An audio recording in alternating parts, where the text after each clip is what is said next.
Today, we are going on a treasure hunt. But forget pirates and gold coins, we're searching for the medicines of the future. And our map? Well, it's leading us to one of the most unexpected places you could possibly imagine, the deep, dark ocean. I mean, just think about that for a second. With huge challenges like cancer and superbugs that are resistant to our antibiotics, scientists are in a desperate race to find new weapons. But what if the answer isn't something we have to invent in a lab? What if it's been waiting for us this whole time, just hidden away in the salty depths? So let's start with a big picture here. This isn't just a random search. It's part of a massive, global medical quest. Here's the problem we're facing. For years, we've been really good at finding medicines in places like soil and plants. But we've kind of picked all the low-hanging fruit. Those sources are starting to run dry. And that's forcing researchers to get way more creative, to start looking in places no one's really looked before. These extreme environments where life has to be incredibly tough and, chemically inventive just to survive. Which, of course, brings us right to our destination, the deep blue sea. We're diving into this immense, high-pressure world to see what treasure we can find. You see, to live down there, you have to be pretty special. You need to be what's called a halophile, which literally just means salt lover. These are organisms that have evolved all these unique biochemical tricks to not just put up with salty conditions, but to actually thrive in them. And it's those unique tricks that have scientists so interested. And here it is, our hero for today's story. It's not a shark or a giant squid. It's a microscopic, salt-loving fungus called Aspergillus ruber. It might not look like a hero, I'll give you that, but as we're about to see, this little guy could be holding the keys to a whole new pharmacy of medicines. So here's the crucial part. The real treasure isn't the fungus itself. Nope, it's locked away deep inside its DNA. We have to decode its genetic treasure map. Okay, I know this quote looks super technical, but the main idea is actually pretty simple. Fungi are basically these amazing little chemical factories. They produce things called secondary metabolites, which are the raw ingredients for a lot of our drugs. And they build these compounds using genetic machinery with names like NRPSs and PKSs. The really exciting part? Marine fungi are a massive, untapped source for all this stuff. So how on earth do you find these tiny chemical recipes hidden in all that DNA?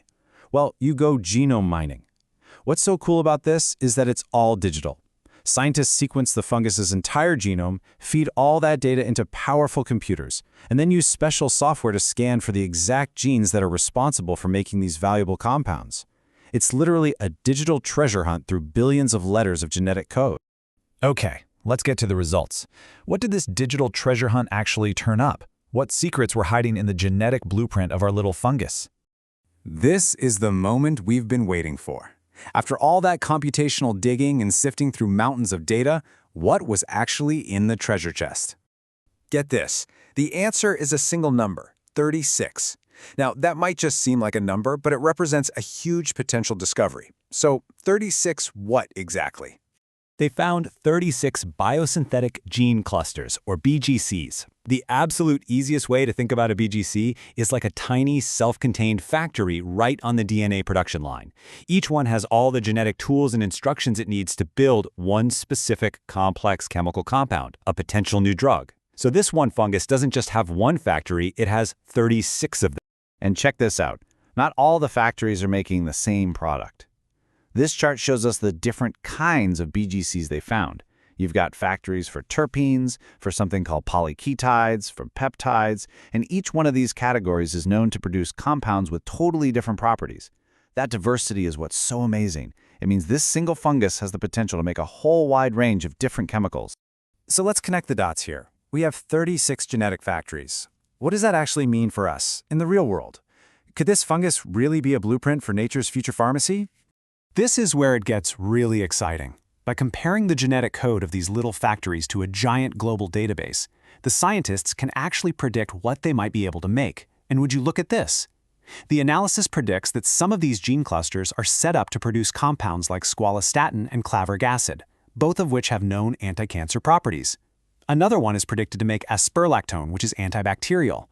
This is the payoff, the direct link from a string of genetic code to life-saving potential. Now, it's really important to be clear about this. This study didn't create a new pill that you can go out and get tomorrow. What it did was arguably even more important. It created a treasure map. By identifying these 36 gene clusters, this research gives future scientists a precise guide. It tells them exactly where to dig to find and isolate these new compounds. It turns a wild goose chase into a targeted mission. And that really just leaves you with this one big thought.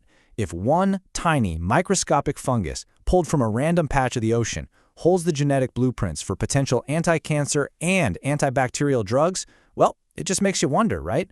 What other cures are out there, just waiting to be found in the DNA of the millions of organisms we haven't even looked at yet? It seems like nature's microscopic medicine cabinet has just been cracked open.